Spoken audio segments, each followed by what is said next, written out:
Glória a Deus. Boa noite, irmãos. Graça e paz a todos, a todas. E só, né?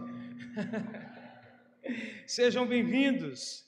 Que alegria podermos estar na casa do Senhor. Feliz Hanukkah para todos. Você pode dizer isso para duas pessoas? Feliz Hanukkah para você. Mas o que significa isso? Feliz tempo de milagres. Quem quer viver um milagre de Deus ainda esse ano? Quem quer viver um milagre de Deus nesse próximo ano? Você sabia que Deus é um Deus de milagres? É muito bom nós termos o Evangelho como uma filosofia, como um estilo de vida, como algo que vem num viés comportamental, emocional. É muito bom, mas nós não podemos anular a operação de sinais, prodígios e maravilhas que na terra nós não encontramos uma fonte, mas que nos céus nós temos um Deus que é Senhor dos senhores, que é o médico dos médicos, que é o juiz dos juízes e que tudo pode fazer. 1,37 de Lucas, a Bíblia diz, porque para Deus nada é impossível. Diga para quem está do seu lado, você não entendeu Lucas 1,37. Fala, eu vou repetir para ver se você entende. Fala para ele, porque para Deus nada é impossível. Diga, pode ser impossível para você. Diga, mas para Deus nada é impossível. Diga, para Deus não é impossível vir mais som no retorno do pastor. É possível. Dá mais retorno para o pastor, pessoal. Ele gosta de som. Em nome de Jesus. Eu não sei a sua causa, mas para Deus não é impossível. Não sei qual é o milagre que o seu coração anseia. E se o seu coração não anseia por milagre, você está com defeito de fábrica. Se nós não ansiamos por um próximo milagre, por vivermos esse sobrenatural, tem alguma coisa errada.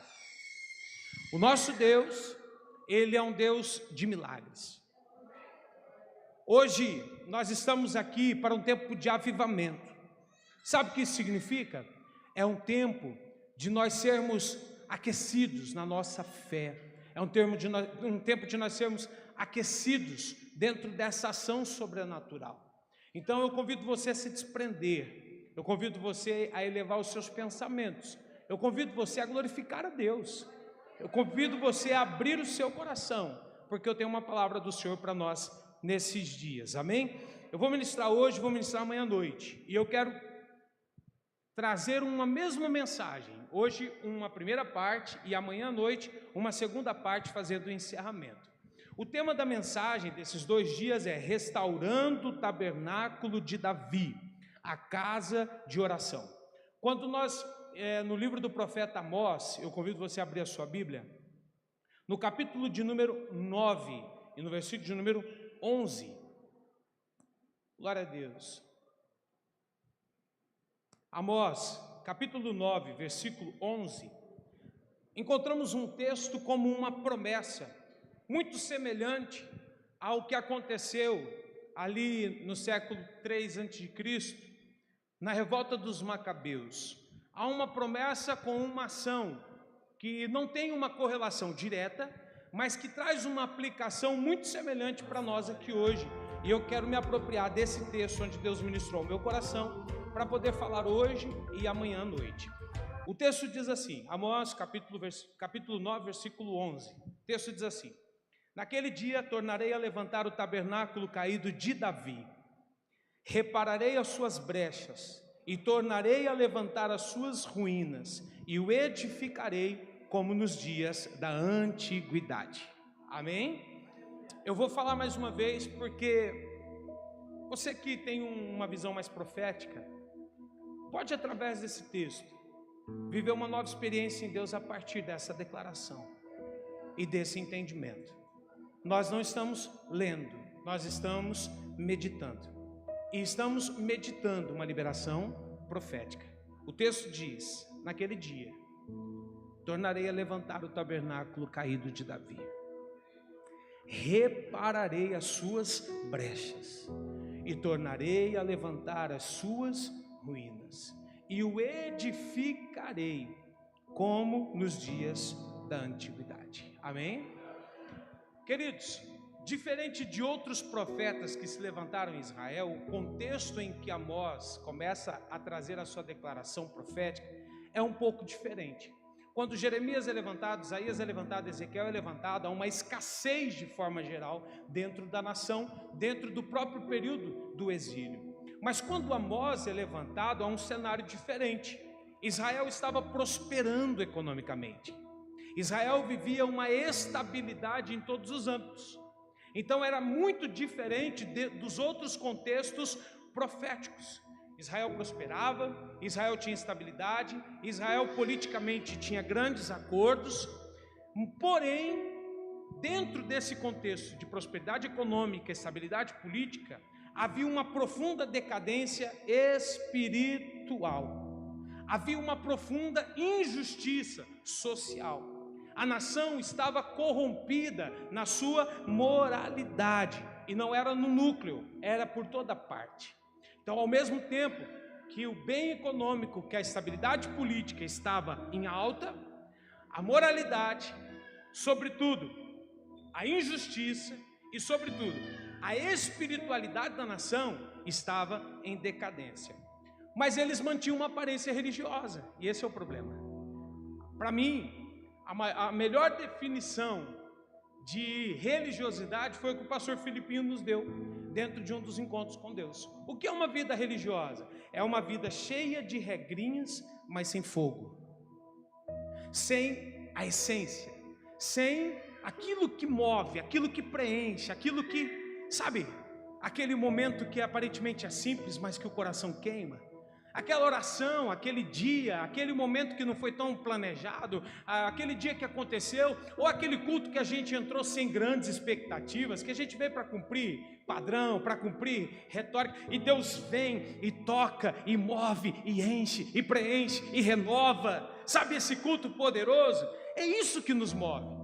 O que nos move não são as regras, o que nos move não são exatamente as leis, o que nos move é a presença que queima no nosso coração, do fogo que está aceso e não pode se apagar, mas que precisa permanecer queimando.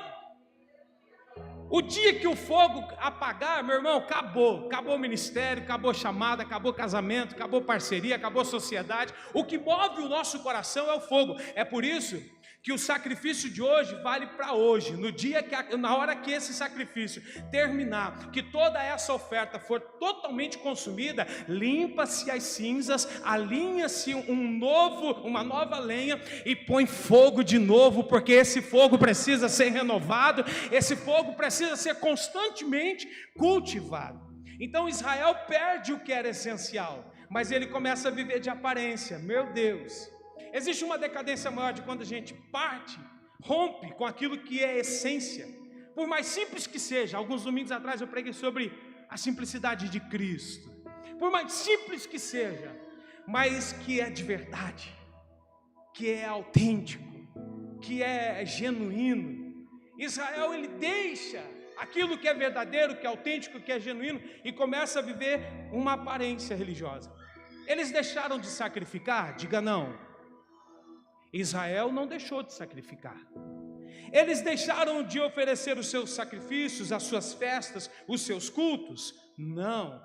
Porém, o coração deles estava muito distante de Deus, porque não é o culto, é o coração. Quem está no culto? Quem está no culto? Uma pergunta: o coração também? Não é estar, é o coração.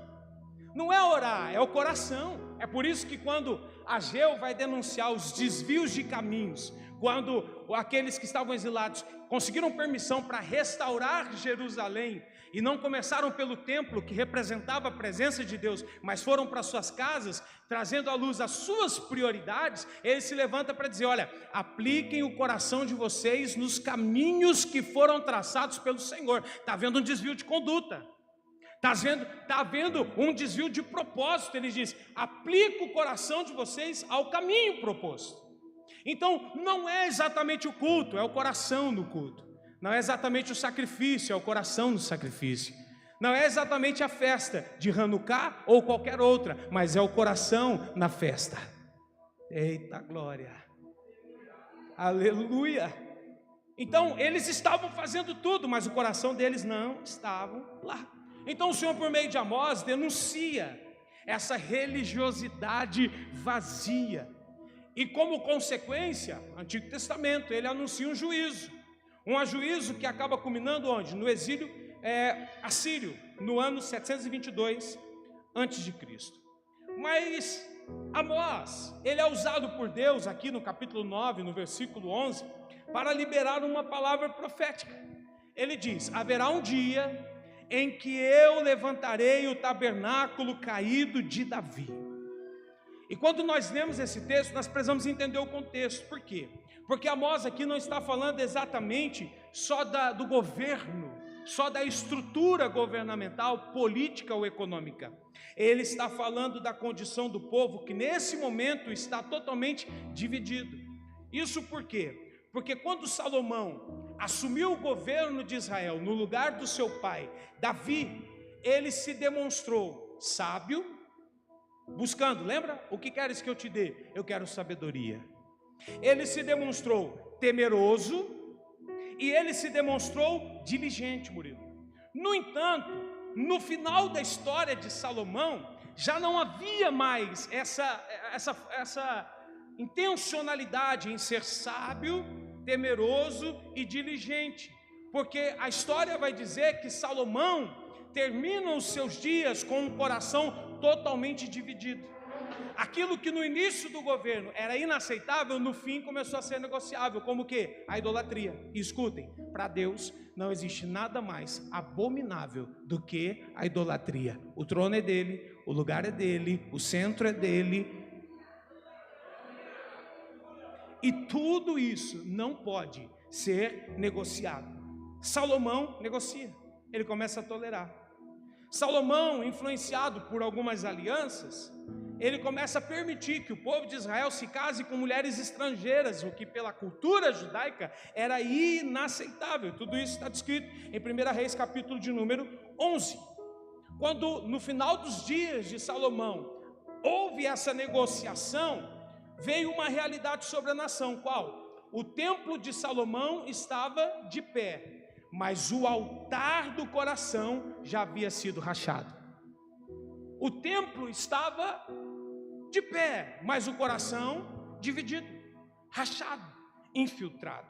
E como consequência, Deus ele declarou que após a morte de Salomão, Israel seria dividido. E essa divisão nasceu primeiro no espírito e depois na história. Quando Salomão morre, irmãos, a história diz que o filho dele, Roboão, assume o trono. Quando Roboão assume o trono, há um conselho dos anciões, que todo tributo muito pesado sobre todas as famílias de Israel pudessem ser amenizados. Sabe o que Roboão faz? Tomado por dureza, por orgulho, ele rejeita o conselho dos anciãos. Com a rejeição daquilo que eles desejavam, o reino de Israel é dividido em dois: reino do norte e reino do sul. Reino do norte, Israel, capital Samaria, 10 tribos sob o governo de Jeroboão. O reino sul, o reino que mais contestou, capital Jerusalém, apenas 2 tribos, Judá e Benjamim, mantinham a linhagem de Davi e todos os preceitos para a cidade de Deus, Jerusalém. No livro de 1 Reis, capítulo de número 12, versículo de número 16, há um grito emblemático que sinaliza exatamente esse ponto na história, quando a casa de Davi começa a cair. O texto diz assim: vendo, pois, todo Israel que o rei não lhe dava ouvidos, tornou-lhe o povo a responder dizendo, você pode ler comigo essa parte? Vou ler de novo. Tornou-lhe o povo a responder dizendo, que parte temos nós com Davi? É esse grito, é essa fala que marca esse ponto na história. Amós profetiza a restauração. Aqui está o ponto onde a casa de Davi começa a cair diante da nação. Onde a casa de Davi começou a cair? Na divisão, na dissensão, na falta de acordo, na falta de alinhamento, na falta de humildade em ouvir o conselho, na falta de humildade de entrar dentro de um consenso, dentro de uma aliança. Todas as vezes que o nosso coração for tomado por dureza, por orgulho, nós estamos numa iminência queda. E a depender do que estamos construindo, essa queda pode ser muito grande e pode ser fatal, de modo que jamais se reerga. Escute, seja humilde.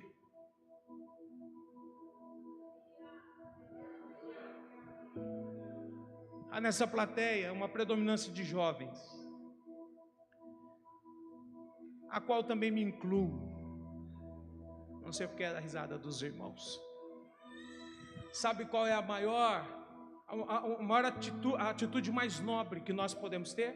A humildade de ouvir, a humildade de receber um conselho. Tiago disse assim, ó, todo homem seja pronto para ouvir, todo homem seja tardio para falar, todo homem seja tardio para se irar. Eu acho que quando nós somos jovens, nós invertemos as ordens da fala de Tiago. Nós somos prontos para se irar, nós somos prontos para falar e somos tardios para ouvir.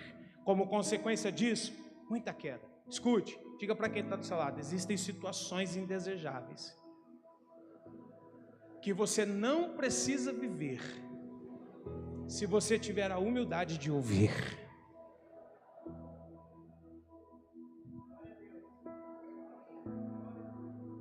Dois, glória a Deus, eu ouvi aqui, ó. Na pressão vem uns 10 agora. Escute, quando a casa de Davi começa a rachar, a cair, Jeroboão receia perder o controle do governo político da nação. Então ele decide criar um sistema religioso. Mas escuta, Davi era um homem segundo o coração de Deus. Salomão buscou sabedoria, temor e diligência. Jeroboão era um coração duro e orgulhoso. Qual é a história? O sistema que ele tenta fazer, que ele cria para juntar em Betel e Dan, 2 bezerros de ouro, um em cada. Os sacerdotes não precisam mais ser levitas. Se entendemos que pode ser, que tem condições, vamos levantar, vamos frustrar a ordem de Davi. Não há necessidade mais de um sacerdote ser levita. Terceiro, podemos substituir as festas que Davi nos ensinou, que os pais nos ensinaram, por outras festas. 1 Reis, capítulo de número 12. Nesse momento, aquilo que Jeroboão tentava contornar se torna mais crítico. Por quê? Porque aqui a divisão era totalmente consumada. Começa pela falta de humildade do rei, de ouvir o conselho dos anciões. Mas quando ele toma essa atitude de criar um sistema religioso falido, inaceitável, essa divisão é concluída. Por quê? Porque a partir desse momento a forma de adorar a Deus está totalmente desconectada da real presença. Não está da forma que Deus estabeleceu, não está da forma que Deus orientou, através de Moisés, através de Arão, através de uma linha sacerdotal. Imagina, você entra no meio da história frustrando aquilo que está construído há anos, há séculos, há tempos, por um simples orgulho, por uma simples dureza do coração. A adoração aqui deixou de ser centrada em Jerusalém, porque o reino está dividido. As 10 tribos, amém? As 10 tribos, elas estão tendo como capital não Jerusalém mais, mas Samaria. Então no monte de Samaria se levanta um lugar de adoração, e eles estão totalmente divididos naquilo que Davi orientou, naquilo que Davi ensinou. Quando Amós ele se levanta em profecia, muitos séculos já haviam se passado dessa realidade, a queda da casa de Davi.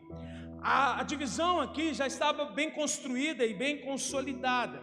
E o que nós precisamos entender aqui hoje, queridos, é que esse tabernáculo não fala só de um trono que foi enfraquecido, porque séculos já haviam se passado. Mas aqui está falando de um reino dividido, sem unidade. Lembra quando a Bíblia diz que os judeus não falavam com os samaritanos? O mesmo povo, dividido, sem mãos dadas, sem unidade. Segundo, uma adoração corrompida, não havia centralidade na presença.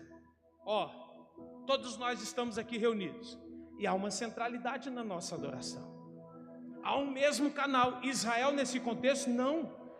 Tudo estava dividido. Os judeus diziam no templo em Jerusalém, os samaritanos diziam no monte em Samaria. Não havia uma centralidade. E o mais perigoso, o mesmo povo totalmente desconectado do propósito original de Deus. Então Davi, ele tinha no seu tempo estabelecido um modelo. Qual modelo? Onde a presença de Deus estava acessível. Você lembra qual foi o primeiro ato de Davi quando assumiu o reinado de Israel? Buscar o quê? A arca da aliança. Qual é a referência? A presença. Uma presença acessível. Como ele entrou em Jerusalém? Com a arca, dançando, festejando, celebrando. Qual é a mensagem que ele está dando a toda a nação? Que havia uma centralidade, e que essa centralidade era a presença de Deus, e que essa presença de Deus era acessível. A arca da aliança, a presença de Deus estava no centro, então todos podiam manifestar a sua expressão de adoração dentro de um mesmo direcionamento, porque havia uma referência para isso. Mas o que a história vai nos contar é que morrendo Davi, morrendo Salomão, tudo que Davi ensinou foi sendo perdido de forma progressiva. E é nesse momento, Murilo, que a voz profética de Amós, ela é ouvida lá no Reino do Norte. E aqui cabe uma observação. Onde Amós estava, era o ponto mais distante da casa de Davi, que havia sido destruída. Mas onde a distância física impedia Amós de ir ou de estar, a palavra profética foi, invadiu, tocou e preencheu, porque esse é o poder da palavra. Ela penetra entre a alma e o espírito, ela penetra entre os ossos e a medula, ela penetra no mais íntimo do coração, ela penetra no mais íntimo da alma e do ser, onde a presença física não pode ir e não pode estar. A palavra de Deus, ela tem poder para entrar. Quantos amam a palavra de Deus? Nós amamos a palavra de Deus. E quando a mensagem é declarada, ela é declarada com uma promessa. Olha que lindo isso. Deus prometeu levantar o tabernáculo de Davi. E aqui eu faço um adendo: a casa de oração.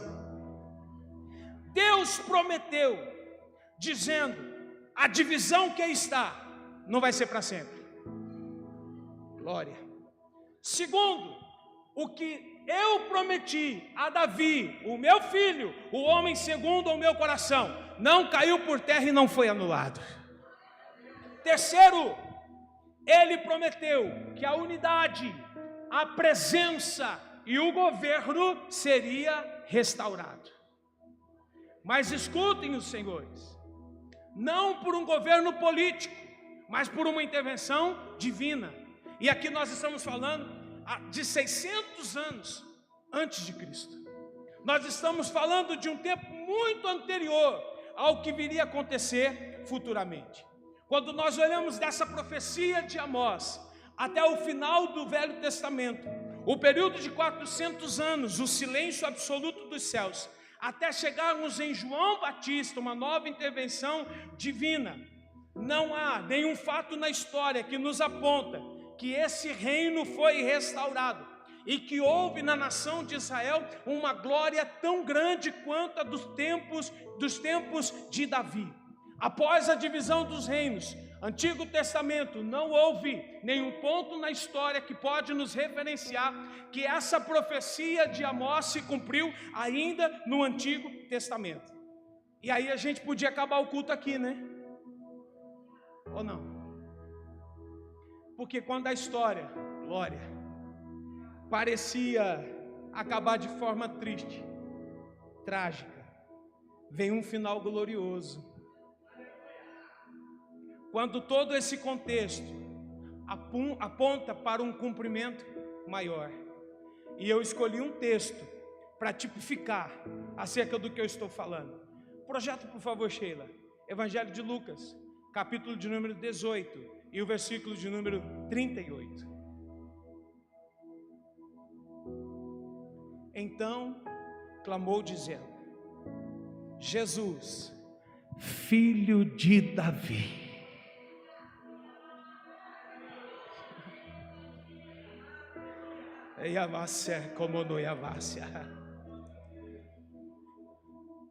tem misericórdia de mim. Amós profetizou, o reino do norte, mesmo distante, ouviu, mas na velha aliança a palavra não se cumpriu. O reino permaneceu dividido, o reino permaneceu desunido. Não houve uma glória semelhante às dos tempos de Davi, até que os céus resolveram intervir, e um homem que não tinha capacidade para ver, um homem que apenas creu por aquilo que ouviu, no dia que teve a oportunidade de ficar linha a linha com Jesus, o clama não como o de Belém, não clama como o de Nazaré, não clama como o de Cafarnaum. Ele faz uma referência maior, entendendo que existe ali uma palavra se cumprindo. Ele diz: Jesus, filho de Davi, tem misericórdia de mim. Eu vim declarar nessa primeira noite que Jesus, o filho de Davi, foi aquele que restaurou o que Salomão e os seus sucessores não conseguiram manter. Foi Jesus.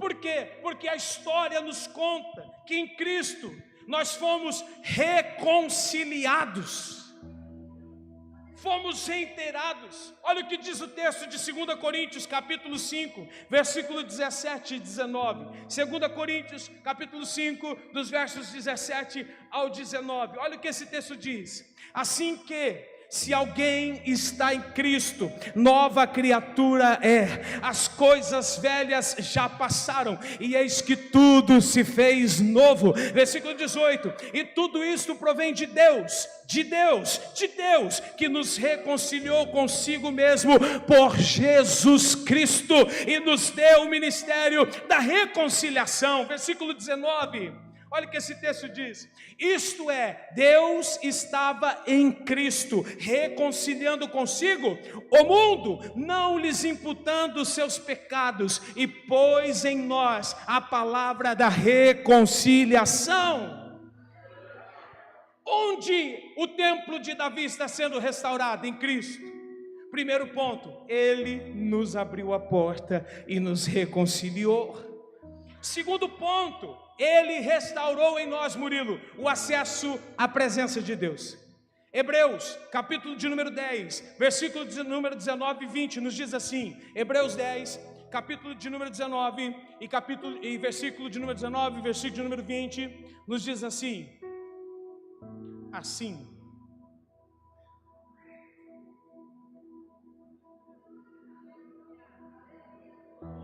glória a Deus, a igreja, o versículo vai aparecer lá, quer ver? Apareceu? É porque o glória a Deus foi fraco. Hebreus 10, 19. Hebreus 10, 19. Olha lá. Porque tendo, pois, irmãos, ousadia de entrar no santuário. Tem gente que entra assim, ó. Oi, e aí, alô, olha o que o texto está dizendo. Tendo, pois, irmãos, ousadia de entrar, para entrar no santuário, pelo sangue de Jesus. 20. Pelo novo e vivo caminho, que Ele nos consagrou, pelo quê? Pelo véu, isto é, pela sua carne.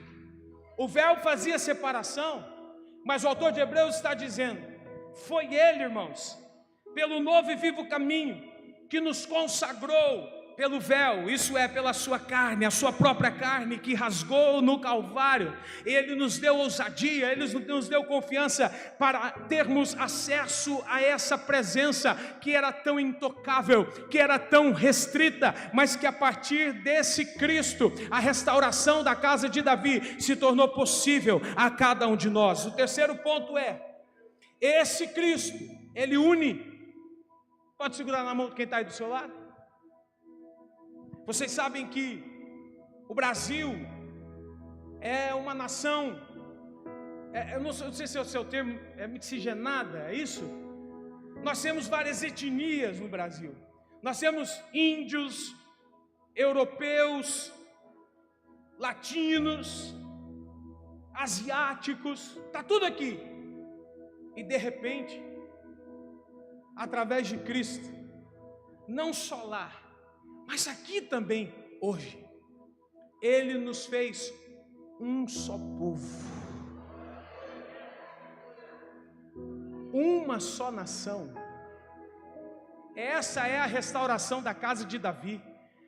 Ela agora não é só para judeus, ela não é só para hebreus, ela não é só para samaritanos, ela é para todo o povo que se ache nele, em Cristo.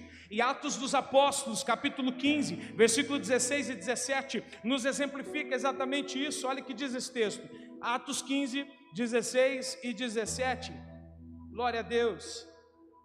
Depois disto, voltarei e reedificarei o tabernáculo de Davi, que está caído, levantá-lo-ei das suas ruínas e tornarei a edificá-lo. Versículo 17, para que o restante dos homens busque ao Senhor, e todos os gentios sobre os quais o meu nome é invocado, diz o Senhor, que faz todas estas coisas. Olha que tremendo isso, olha que extraordinário isso. Então, profeticamente, Amós 9:11 apontou para um tempo em que Deus, através do Cristo, voltou a acender a lâmpada no meio do tabernáculo. Onde havia divisão, o que Deus trouxe? A unidade. Onde havia adoração substituída por um sistema falido, Deus restaurou o que? A presença. Onde o povo se afastou através do seu coração, Deus nos chamou a voltar para o centro novamente. Quando Amós anunciou como restauração, Jesus se manifestou como uma luz divina. Jesus levantou o tabernáculo, não o templo de Salomão. Ele diz, como pedras vivas, ativando outras pedras vivas, se fará o santuário de Deus.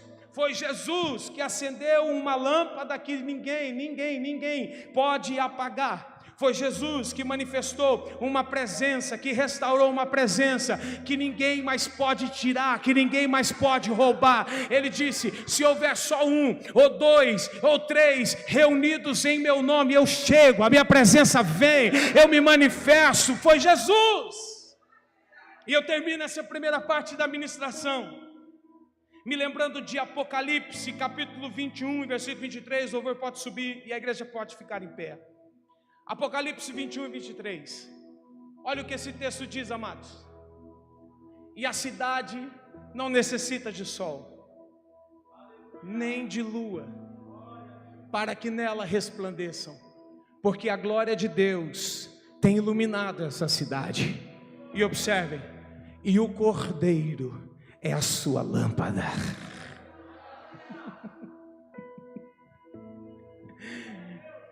Nós estamos reunidos essa noite, primeira noite de Hanukkah, um só povo, reunido em torno de uma só luz, que não é essa, que não é essa, que não são essas. A luz, quem é a lâmpada? O Cordeiro.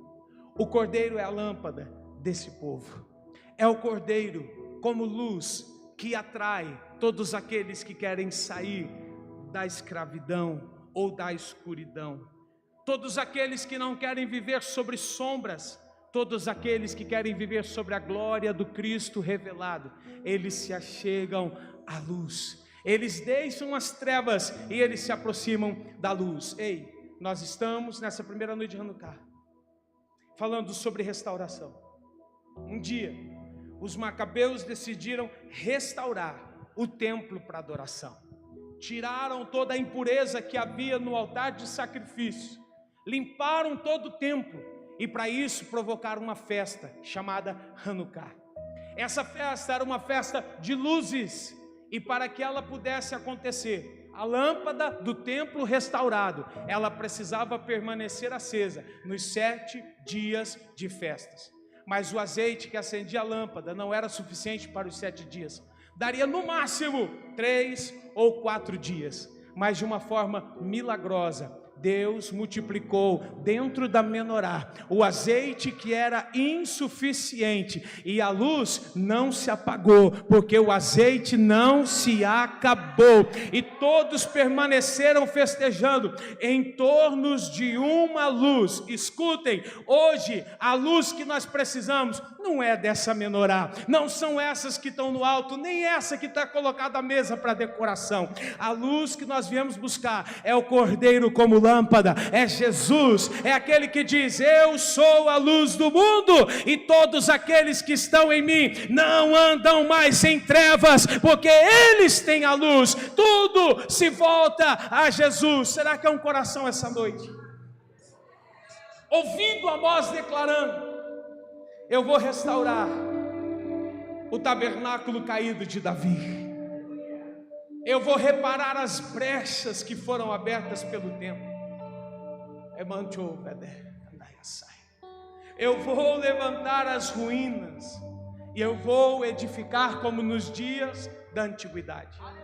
Salomão não conseguiu, Jeroboão não conseguiu, os sucessores não conseguiram, mas um dia o que era cego queimou no coração quando ele entendeu quem era que estava saindo de Jericó, e ele diz: Jesus, filho de Davi, tem misericórdia de mim. Ele é a luz, ele é a luz. Quem está nele não anda em trevas, quem está nele tem luz. Algo novo Deus está fazendo, mas só é possível perceber quando se tem a luz. Você jamais vai perceber algo novo na sua vida se não for por intermédio de Jesus, a luz. Isaías 43, ele diz: eis que faço uma coisa nova, vocês não estão percebendo? Ele diz: então agora sairá a luz, e quando a luz sair, vocês perceberão. Primeiro vem a luz, e depois entendemos o que Deus está fazendo. Sabe o que você precisa?